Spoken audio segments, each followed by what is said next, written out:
The damned will sooner die again than lay a hand on me.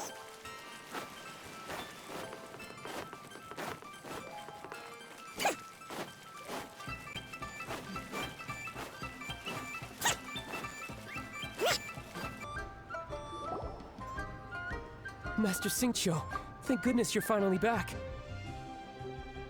Oh? Why do I detect an urgency in your voice? The guild has had a whole string of strange orders in recently. Everyone's been completely caught off guard. Your father gave me specific instructions to ask you to stay and help out if I happen to see you. I see. Have someone sort the orders by type for now. I'll deal with them myself shortly. Oh, how wonderful. Thank you, Master. With you on the job, I can breathe a sigh of relief. Hey, Xingqiu! Glad you're here. We want to ask you for some information. Traveler, Paimon, please wait a moment. Shu, I need to entertain some guests. Please continue with your work for the time being, and we'll discuss the matter of the guild's orders in more detail later on. Understood, Master Xingqiu. Then I will leave you in peace.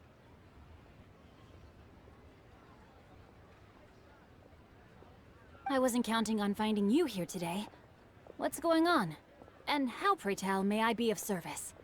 Xingqiu, have you ever heard of Sunset Vermilionite? Oh, I see. So you've entered Lady Ningguang's contest as well. As well? Do you mean... The truth is, the Feiyun Commerce Guild is in possession of some Sunset Vermilionite, but only one piece. We are holding it on behalf of someone who has asked us to put it up for auction, and a lot of interested parties have already come to us inquiring about the price. At the end of the day, it all comes down to supply and demand. In this case, I'm guessing the final transaction price may be in excess of 500 million mora. 500 million?! Honestly, I would recommend that you don't bother bidding on this one. The price is greatly inflated, and it's just not worth it. But without any Sunset Vermilionite... Don't panic. I don't suppose you ever heard of Sea Gazer? Who? Sea Gazer was once very close to Mountain Shaper, but if I am not mistaken, he has already passed away. Yes, precisely. I didn't know anyone else knew about him. According to records of drifting clouds, Sea Gazer once built an abode to store his rarest and most exquisite treasures, among which was some Sunset Vermilionite. After Sea Gazer passed, the abode was abandoned, and its location was lost to time. Luckily, I came into possession of a stack of folk history books just recently. They make some oblique references to this lost abode, and after cross-referencing them against each other, I'm now fairly certain that it is situated in the Lisha area. That's great!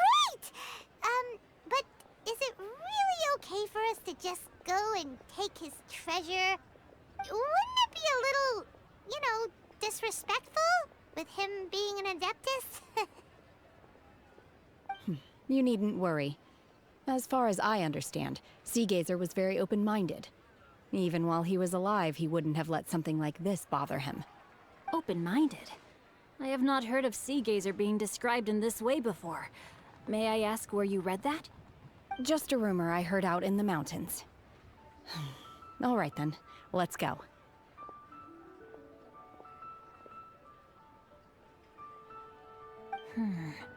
There's something about this young lady that reminds me of a good friend of mine. Oh, I almost forgot. Adepti abodes tend to have very ingenious designs, especially when it comes to their defense mechanisms. Plus, it's likely to be crawling with monsters after being abandoned for so long. So please, be very careful. Okay, we will be. Thanks, Xingqiu.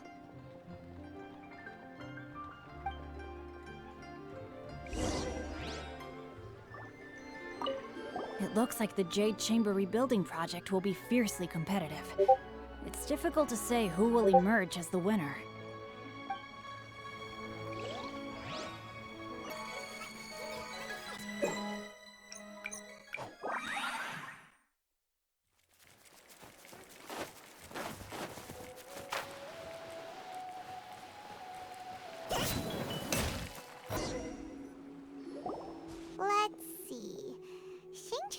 it should be around here, but Paimon doesn't see anything.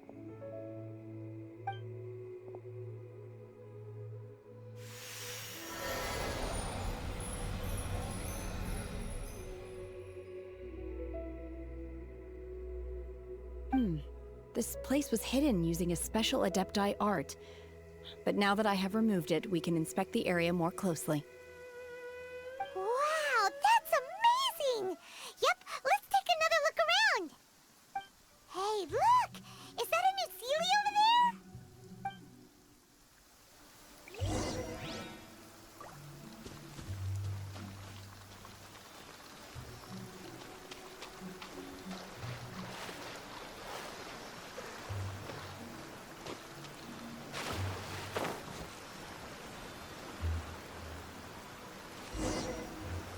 The Seelie got to here and then disappeared.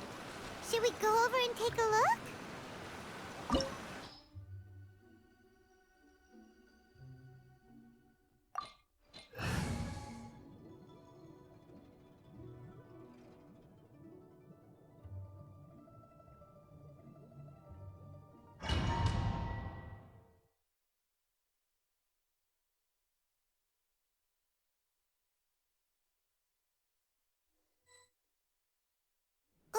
What? Weren't we at a waterfall just now? How did we suddenly end up here? Oh, so many clouds. It feels like we're high up in the sky. I believe this is the abode of that Adeptus. With any luck, the sunset vermilionite we're looking for should be in here. Really? Let Paimon see. Huh? Isn't that the Seelie from before? Look, it's gone and snuck beneath the clouds. And now that Paimon takes a closer look, the rocks and trees here don't seem complete. Oh, could there be something below the clouds? These are not real clouds. They are the product of an Adepti art used for spatial partitioning. If we want to go down, we must first destroy the mechanism that is maintaining the Adepti art. All right, then let's do it. I sense the presence of monsters in this place. I don't know where they are hiding, so we'd better be careful.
It appears that we've been taken for intruders. This time, why not allow me to take care of this?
We need to go further down.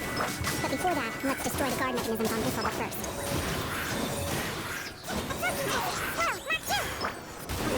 Unleash! Obey!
We're gonna fall. This time, we're really gonna fall. Ah! So high. Luckily, there was a pool of water at the bottom. Otherwise, that could have ended very differently. Hey! That Seelie's on the move again. Let's catch up with it. Something looks different about this stone wall. Let's take a closer look.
You will regret this! Do your master's bidding!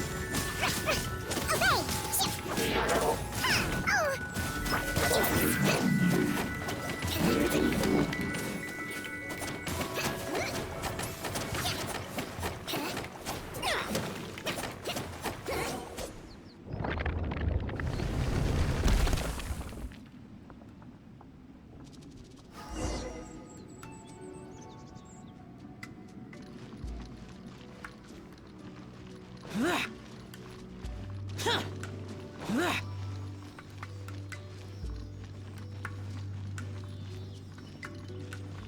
Look, over there! Could that be the sunset vermilionite?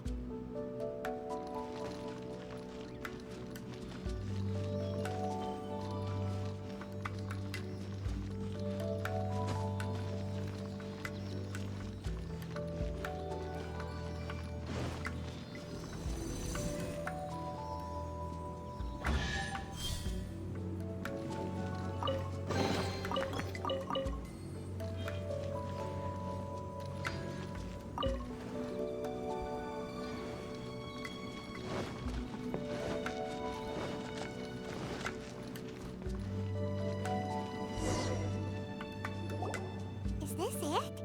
Is this the sunset vermilionite?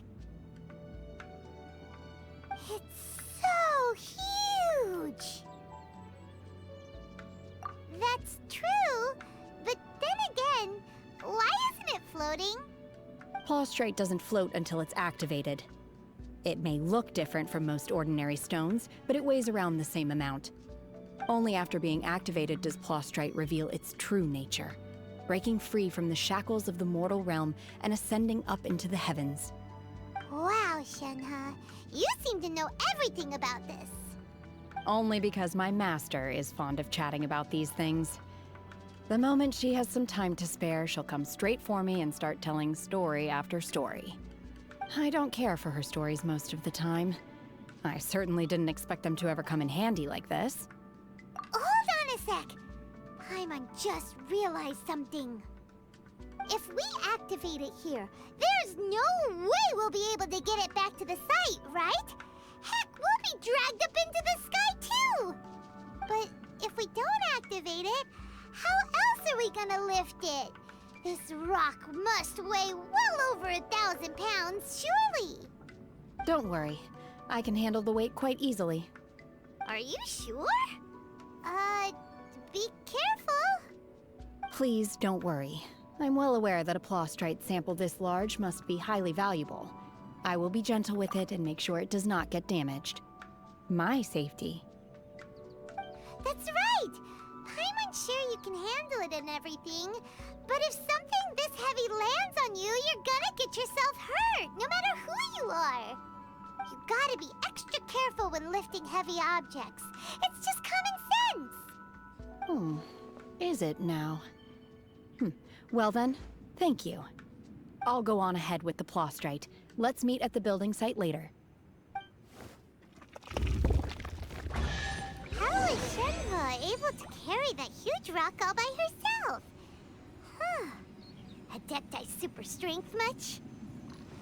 We can't slow down yet. Let's go meet her at the building site.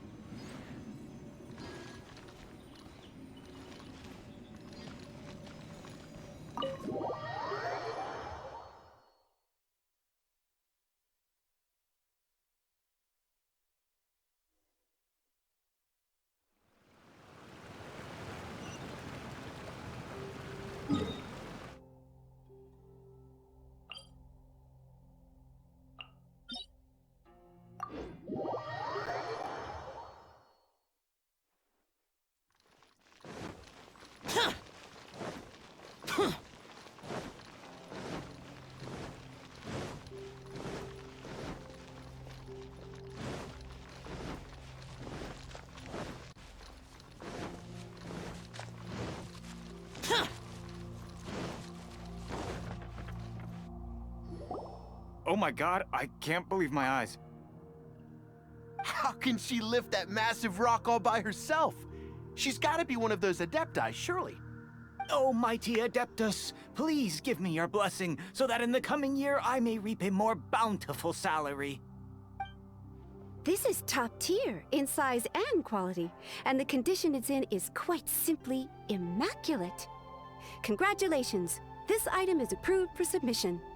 I'm going to award you full marks for the Sunset Vermilionite item. May I take your name? My name isn't important. I'm not even here to compete. I was just delivering this for some other people. They should be here any minute now. Shenhe and Ningguang's little helper. Ah, so you're the ones behind this. No wonder. The rarest talent turns in the rarest plastrite specimen. But I have to correct you on one point. It's not helper, it's secretary. Okay then, Miss Secretary, what do you think of the rock we found? Pretty amazing, right? In truth, it is the finest piece of plastrite we have received so far. If everything goes according to plan, we will use this piece in the foundation of the Jade Chamber, which will enable us to proceed to the next stage of construction. As a side note, Lady Ningguang has rented some dwellings in the nearby area to serve as accommodations for the contestants.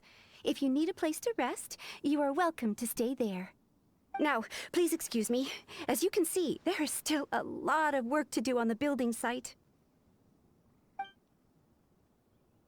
Shenhe, Shenhe! Just now on the way over, pretty much everyone was singing your praises! Oh, really? What kind of reaction is that? So strange. Aren't you happy about it?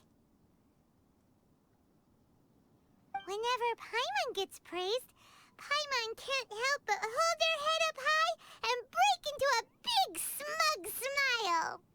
I've had similar compliments before. They call me an Adeptus, treat me with great deference and respect, as if I'm set apart from the common folk. Yeah, 'cause that's how Adepti are. At least the ones we've met are pretty unique and reclusive, too. Way different than normal people. But I am not... Shenhe?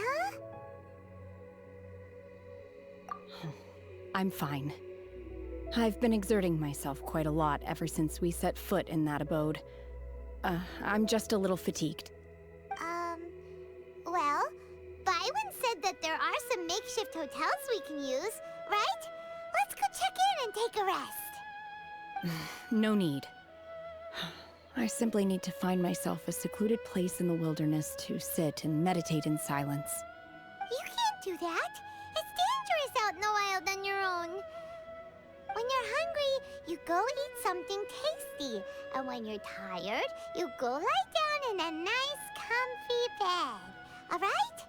Seriously, don't punish yourself like this. Okay. If you insist. Great! Now we're talking.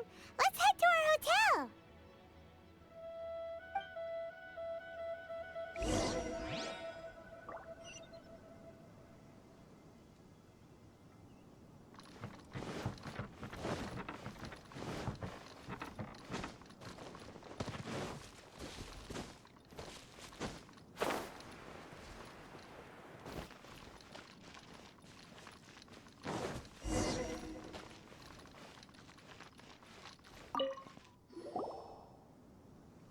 Hi there. Checking in, are we? You're just in time. We only have 2 rooms left. Since this was chosen as the building site for the new Jade Chamber, we've had a constant stream of people in this area. And not just workers either. Visitors, business people, tea sellers, all sorts. So, business is booming for me today. Very few vacancies. You're lucky you got here when you did. Great! One of your rooms is still being cleaned. I guess it should be ready within the hour. The other room is just at the door on the left. Here are your keys. All right. Hope you enjoy your stay. Please excuse me, I'll leave you to it. Shenhe, you should go get some rest. We'll hang around outside until the other room's ready. Paimon's gonna go see if there's anything good to eat around here. Paimon couldn't help but notice one of the guests walk in with a huge huge grilled chicken drumstick before. Let's buy one for Shenhe too. She can have it as a midnight snack. Or save it for breakfast tomorrow. All right.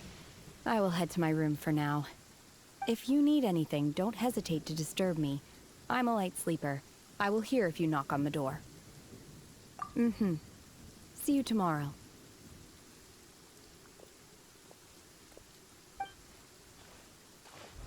Hey! Isn't that Cloud Retainer? What's she doing here? Let's go and say hi.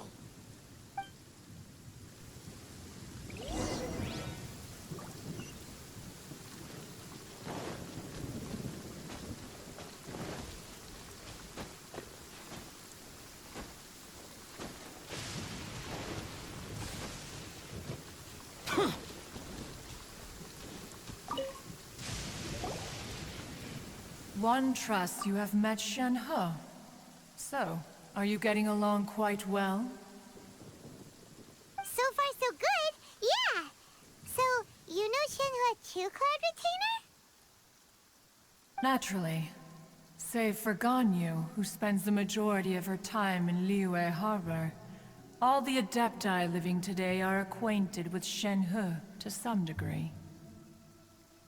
Cool. So, what's her Adeptus name anyway? Calling her Shenhe feels kind of friendly, but also kind of disrespectful. So Paimon's thinking maybe it'd be better if we called her by her Adeptus name instead. Her Adeptus name? Why, pray tell, would Shenhe have an Adeptus name? Don't all Adepti have a special title they go by? On this latter point, you are correct. However, Shenhe is human. Oh, right. Wait, what? Paimon neither! This is a real surprise!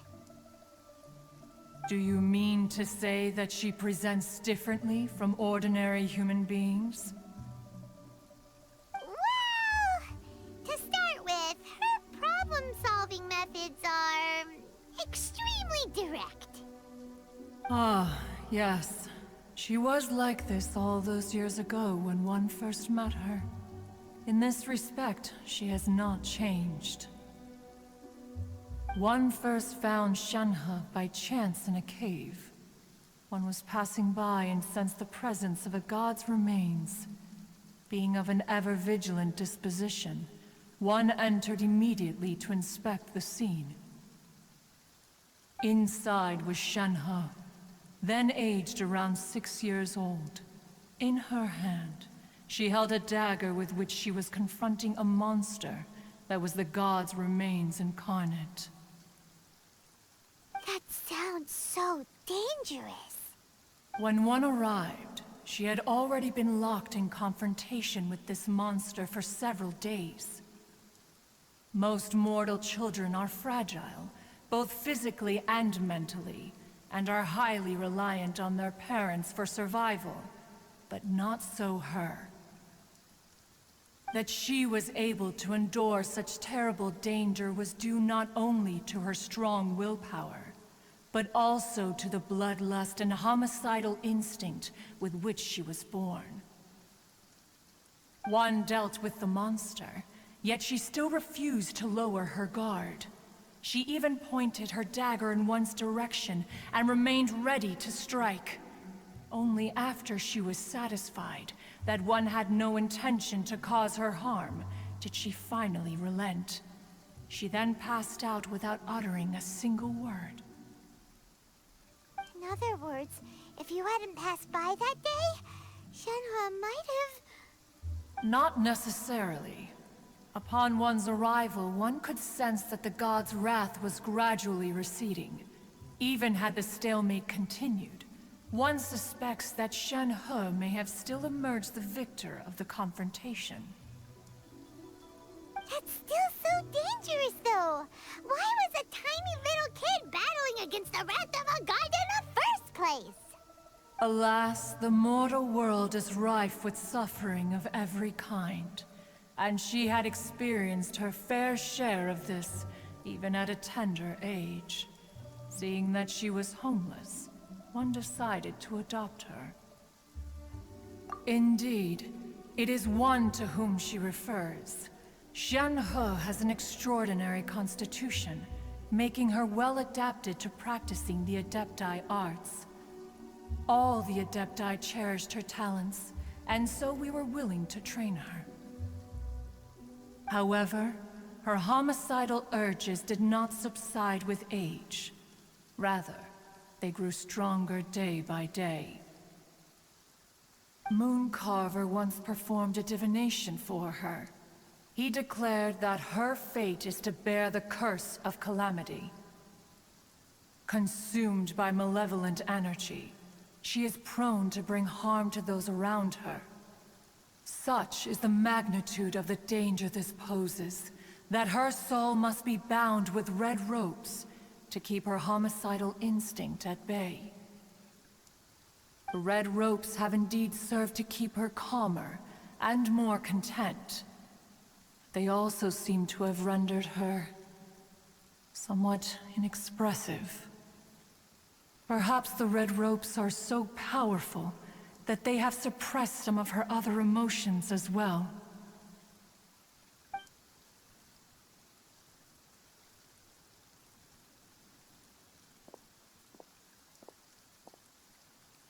It is only by fate that people's paths may cross. Now that Xingqiu's path has crossed with yours, please be sure to treasure the gift that fate has given you, and take good care of her. Oh, now Paimon gets it. You came out here to check up on Xingqiu because you were worried about her, didn't you? Huh. You dare draw such a facile conclusion on the nature of one's present excursion? Incorrect. The truth is that while Liyue Harbor may seem peaceful today, danger is always lurking in the shadows. Ningguang once made a bold assertion that this is to be the era of the contract between Liyue and the humans. Well, one is most curious to observe how she will respond to the coming storm. If she handles it admirably, one is willing to be a witness to her achievements. But if she does not, the Adepti shall not hesitate to seize control. Let us conclude our conversation here for today. One has occupied enough of your time, and night is approaching. Be sure to get ample rest.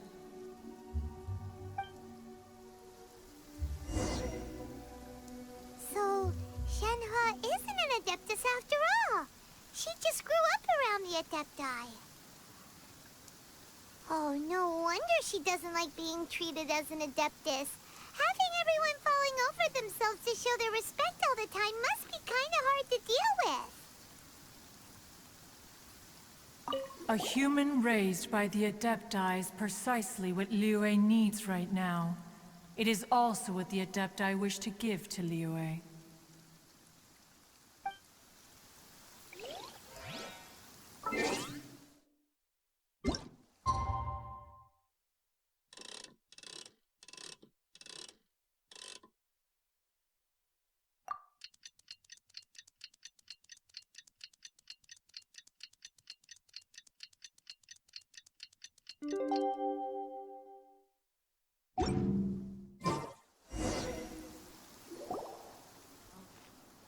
Hey, so, Xingqiu... Master has relayed my situation to you, I take it. Oh? How did you know? I'd intended to wait until you came back before going to sleep, but I didn't hear you come in. I was worried that something may have happened to you, so I went outside to check and caught sight of my master. On top of this, you have been acting very strangely around me this morning, causing me to suspect that my master must have told you everything about me. After all, Master is... very talkative. Sorry, Xingqiu. Paimon had you down as an Adeptus this whole time, but it turns out Paimon was wrong. It's okay. I don't mind. the fault is mine for not explaining everything to you sooner. Because in my experience, trying to explain is a futile pursuit. Still, though you mistook me for an Adeptus, you never treated me as distant and unapproachable. Instead, you treated me as you would a friend. For this, I am very grateful indeed.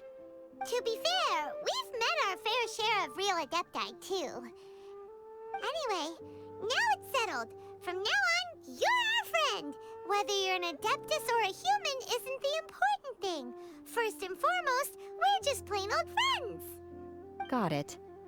Although I don't know quite what it entails in terms of what I have to do, I must say I like the title, Friend, very much indeed. Great! Well, now that we're all rested up, we should start searching for the other 2 items on the list. But before we do that, let's go to the building site and ask Ningguang's little helper how the progress is going. After all, Sunset Vermilionite is so rare. Paimon doubts many competitors will really be able to find any. If it turns out some of them have given up already, we'll be able to take things a little more slowly. Oh, and another thing. We bought some grilled chicken drumsticks on the way back last night. There was a place just outside. Here's one for you, Shenhua. Try it! They're so good. I concur. It has a rich flavor, far more agreeable than those I've cooked for myself in the wilderness in the past.